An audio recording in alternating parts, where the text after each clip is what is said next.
नमस्कार साथियों। तो कई महत्वपूर्ण प्रश्न पूछे जा रहे हैं यूपी ट्रिपल एससी एएनएम भर्ती 2024 के बारे में कि क्या पेट जो है 2023 में अगर हमने नहीं दिया है तो क्या हम फॉर्म भर सकते हैं। तो देखिए, पीईटी 2023 में जिन्होंने एग्जाम नहीं दिया है वे लोग फॉर्म नहीं भर सकते हैं। हाँ, ये सुविधा भले दे दी गई है कि पीईटी में अगर आपके 1 नंबर 2 नंबर भी हैं तो भी आप फॉर्म अप्लाई कर सकते हैं, बशर्ते कि आपका 0 नंबर ना हो और माइनस में नंबर ना मिला हो। आपने 1 नंबर भी पाए हैं तो आप इसमें भर सकते हैं।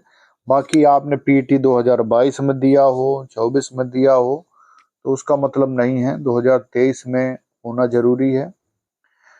और एक क्वेश्चन ये है कि संविदा वालों को कितने नंबर मिलेंगे। तो संविदा वालों को 1 साल के 3 नंबर, 2 साल के 6, 3 साल के 9, 4 साल के 12 और 5 साल के 15 नंबर, अधिकतम 15 नंबर उनको बोनस अंक के रूप में अनुभव अंक हैं कि जितने साल आपने जॉब करी है उतने अंक आपको मिलेंगे।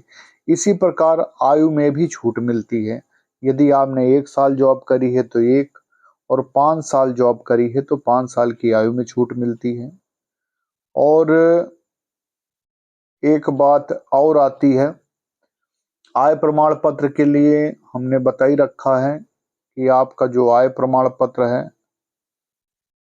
वो, और प्लस जो जाति प्रमाण पत्र है वो पिता पक्ष की तरफ से रहेगा, क्योंकि आपको पता है कि मैरिज के बाद लड़कियों की जाति किसी किसी की परिवर्तित हो जाती है अगर उन्होंने इंटरकास्ट मैरिज कर ली है। तो इसलिए जो पिता पक्ष से जो जन्म से जाति आपकी है वो मान्य रहेगी। दूसरा, निवास प्रमाण पत्र में भी इस प्रकार का 1-2 बार मुद्दा आया, जैसे कि कोई कोई लड़कियां मान लीजिए राजस्थान की हैं, उन्होंने मैरिज कर ली उत्तर प्रदेश में, तो वे निवास प्रमाण पत्र यहाँ का लगा देती हैं उत्तर प्रदेश का, तो वो मान्य नहीं होता है।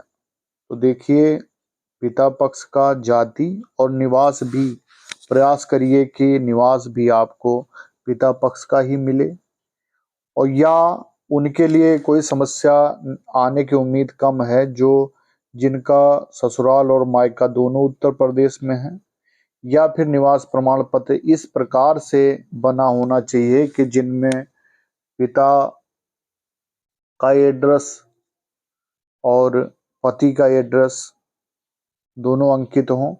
उस प्रकार से प्रयास करिए यदि बनने में कोई समस्या आती है, क्योंकि मैंने देखा है कि लेखपाल लोग बनाने में बताते हैं कि आपका आधार कार्ड वहाँ का है तो हम यहाँ नहीं बना सकते हैं, अपनी असमर्थता वो जाहिर करते हैं। तो ऐसी स्थिति में आप अपने निवास में उल्लेख करा सकते हैं।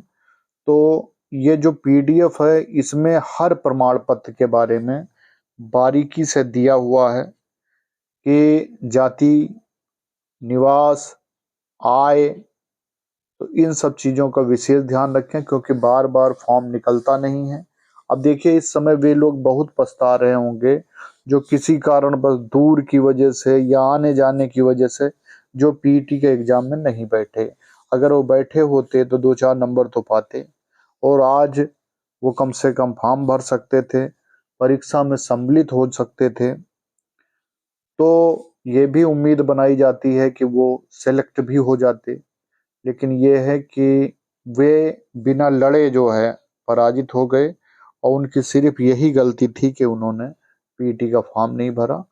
और मैं शुरू से कहता रहा कि पीटी का फॉर्म आप लोग भर दीजिए और उसकी तैयारी करिए। चलिए, सभी को शुभकामना है, आप लोग अपनी तैयारी करिए और एग्जाम दीजिए। और जो सिलेबस दिया हुआ है इससे संबंधित मार्केट में बुक भी आ गई हैं, पहले से भी आ रही हैं, उनको लीजिए, पढ़िए, ऑनलाइन कोर्सेस ले लीजिए, उनसे तैयारी करिए। सभी को शुभकामनाएं हमारे चैनल की तरफ से कि आप लोग अपने मकसद में कामयाब हों, आपका भविष्य सुरक्षित हो। बहुत बहुत धन्यवाद। और जो लोग हमारे चैनल पर नए विजिट कर रहे हैं तो Prabhakar Dwivedi multi talented channel को सब्सक्राइब कर लें। मैं प्रभाकर द्विवेदी प्रदेश अध्यक्ष आप सभी को शुभकामना देता हूं कि आप अपने एग्जाम में पास हों। बहुत बहुत धन्यवाद।